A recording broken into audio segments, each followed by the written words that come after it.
3, 2, and 1. Well, Mayor Jacobson, welcome back. Nerd Monday here, WSAU, WSAU.com. Fresh off of an election cycle, obviously you didn't have a whole lot to do with this one. You kind of kicked the tires on it a little bit and then pulled back. But we're still here in Mosinee, and you've still got a city that's it may not be booming, but you're certainly moving in the right direction. Sure. Yeah. I'm happy to be here.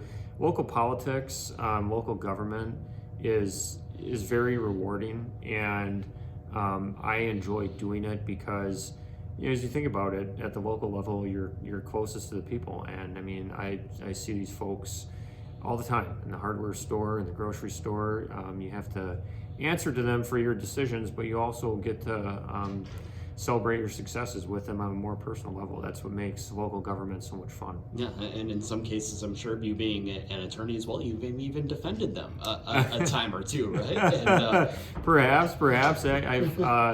I've actually helped the city out as an attorney recently. As you know, we were able to successfully set some state precedent, actually, and recover property tax state aid from the Department of Revenue. So I've sort of used both hats the best I can to serve the city. But yes, I practice law full time. The mayor's job in Mosinee, unlike some communities, is a part-time mayor. Sometimes it's full-time hours, even though it's a part-time job. But we're fortunate to have a very good staff here. Unlike some communities, we have a city administrator full-time, and that really helps us along here too. Yeah, and some of those decisions that you have to be behind the scenes on, you mentioned, getting up to sometimes 40 hours a week doing that is one that we've been talking about a little bit. You've had some favorable studies now for a second full hotel in this town, full service hotel to go somewhere. We don't know where at this point. We don't know what kind of a brand, but it's certainly something that's on your radar. Yes, and hotels are very helpful for a community for a whole number of reasons. They bring travelers into the community who spend money in your community and support those local businesses.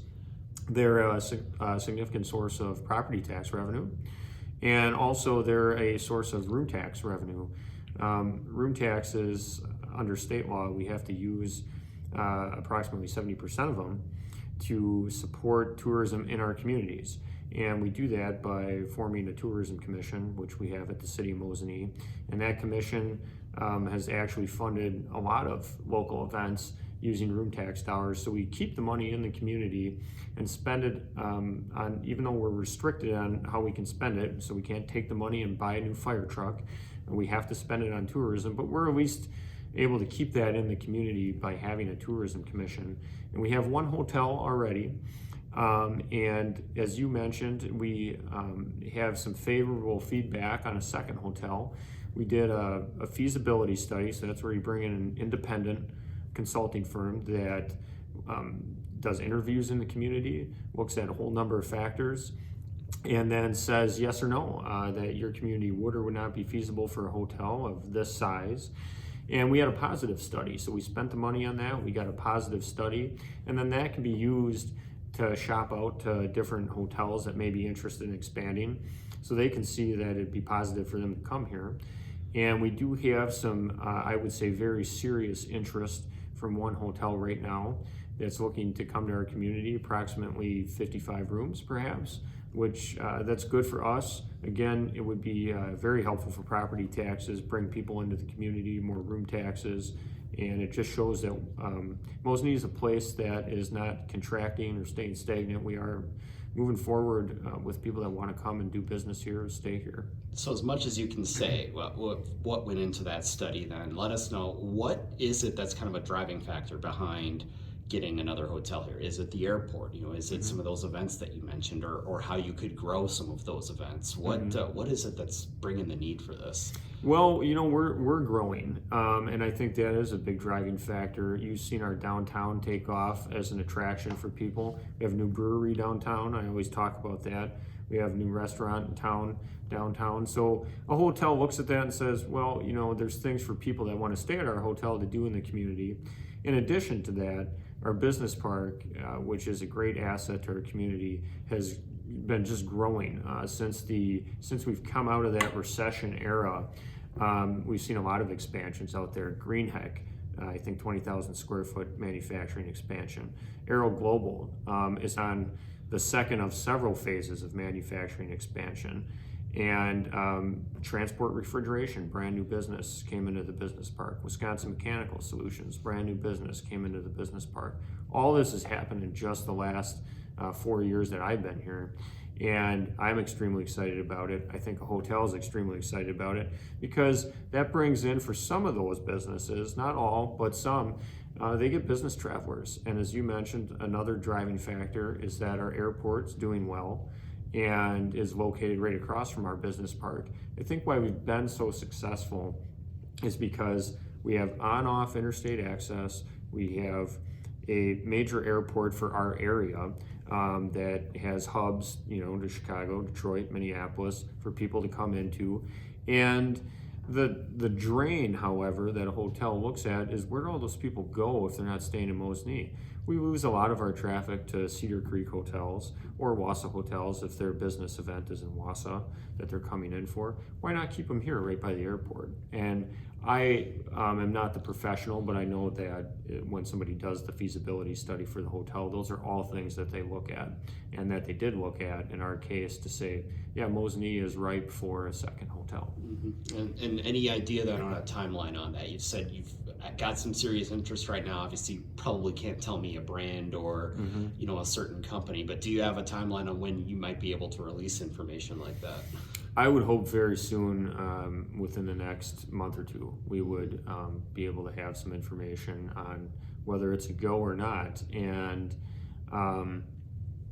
I will certainly keep you up to date.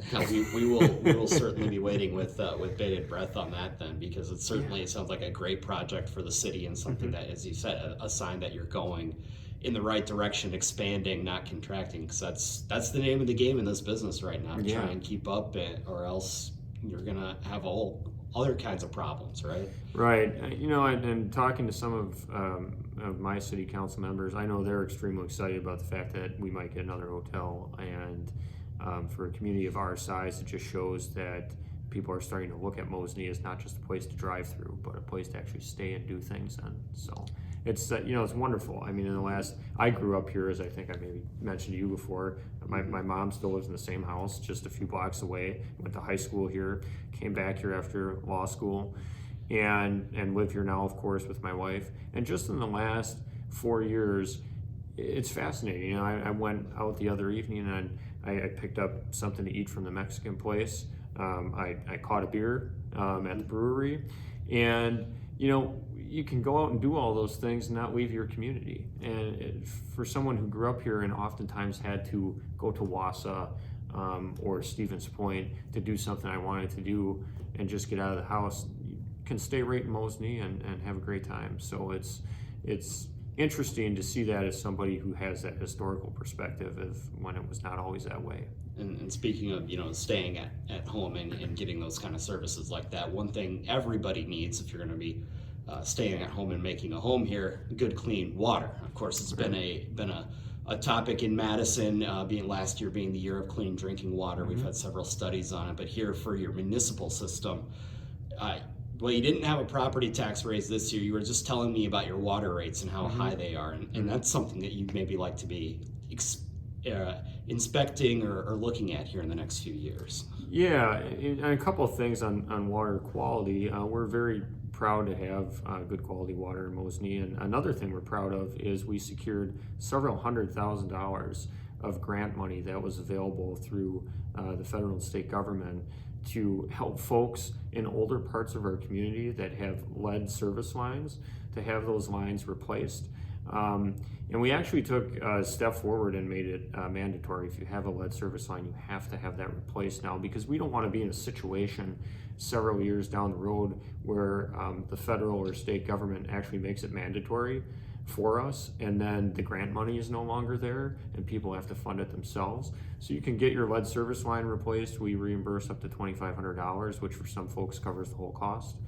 And we've really been pushing that program. We've had a lot of folks already do that and take advantage of the grant money. But then on the water rate side itself, it's one thing Mosney's always had to struggle with. It's certainly not that our utility is managed inappropriately and we're not good financial stewards. That doesn't really have a lot to do with our water rates. Our water rates in Mosney are largely out of our control due to the fact that it's the source of the water that we have to deal with to process that, to make it safe water when it gets into the system. The cost is really in the treatment of the water as opposed to the pumping or how we're financially managing our utility. And it's something a lot of communities, it's not unique to us, a lot of communities struggle with that. Geography is destiny, and unfortunately for us, that's just something we have to continue to deal with. And we'll continue to investigate that to see how we can keep those rates stable as we go forward, although a lot of times it's out of our hands. The Public Service Commission sets water rates, and sometimes they tell us when it's time to raise your rates. And that can coexist with the Department of Natural Resources. If the DNR says we want to see higher quality water, we agree, we want to accommodate, but that means we have to do some work on our treatment process. And then Public Service Commission says, well, if you're going to have to spend that money to do that, you're going to have to raise your rates. So these things coexist, and a lot of times it's out of our hands. Mm-hmm. And is there anything that you're maybe looking at, further down the road, possibly building a new treatment plant or making some upgrades to infrastructure to make that maybe run more efficiently in the future? Yeah, we're trying to get ahead of the game. We're okay right now, but we have investigated already alternate sites that might have a better water source around the community. Unfortunately, we didn't see anything much different when we did that. So we may have to go back to the drawing board in terms of what can we do to beef up our existing operations to get ahead of the game, because the biology of the water is always changing. Unfortunately, you correct the biology by changing something in the treatment process. It's smart, unfortunately, and it adapts to your treatment and your efforts to change it. So then you have to continue to be aggressive to keep high quality water in our system. So that's something we're always struggling with. Something that you didn't know you would have to be knowledgeable about when you took this job as well, the chemistry of things like that. There's always something with this job, which, like being a practicing attorney, every case has different facts and legal issues. This job has different problems and solutions and consequences, and that's what makes it interesting, and why for now I still am excited to keep doing it. Absolutely. Well, one more thing quickly before we let you go. I talked about city budget, and we already mentioned that there was no tax increase here for 2020, which I'm sure a lot of residents are maybe appreciative about, but that also means you don't have a whole lot of big road projects coming up this year. So without those big reconstructs and things like that, what can people expect when the road construction season does get underway later this year? Well, unlike some communities, we have some of our major roads are state highway, so it's entirely up to the state, and we're at their mercy as to when they want to come through and do it. We are expecting a main stretch of State Highway 153 on the east end of town to be tackled this summer, and hopefully the following summer in 21 we'll see the rest of 153 that runs through our main downtown and our business district be done. The rest is on us to deal with our city streets, and we did not have a tax increase this year, and I'd like to certainly thank our state representatives for listening to us and fighting for us to see that more funding was put into local roads in the last state budget. We have seen for the second budget cycle now for us, because we are on a one-year budget as opposed to the state that's on biennial, we saw a increase in our general transportation aid again this year, and that's our third largest source of revenue, right behind general state aid and our own property taxes. So when you start tinkering with those state aids, general state aid, transportation aid, which are our second and third largest sources of revenue, if those go down, property taxes may go up. If those go up, we can either keep our property taxes stable or maybe even decrease them. Fortunately, had we not gotten that bump in state general transportation aid this year, I fear we would have had to do some sort of increase. But I'm happy for the second year in a row we were able to hold the line on property taxes. But with that being said, even though we had a bump, a little bit or a lot doesn't really go a long way. Unfortunately, road construction is expensive.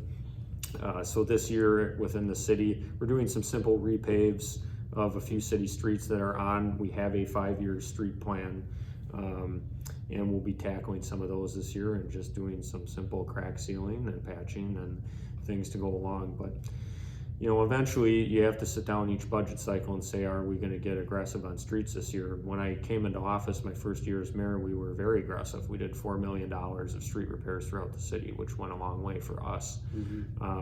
But we've tapered that back the last few years because I'm not about constantly raising property taxes. I like to have no tax increase or a decrease. So those driving here in Mosinee expecting this summer just maybe little headaches here and there, but nothing too prolonged, correct? No, the repaves, even what the state is doing, it's a mill and replace, so you're not doing a complete reconstruction, which shuts you down for the whole season practically.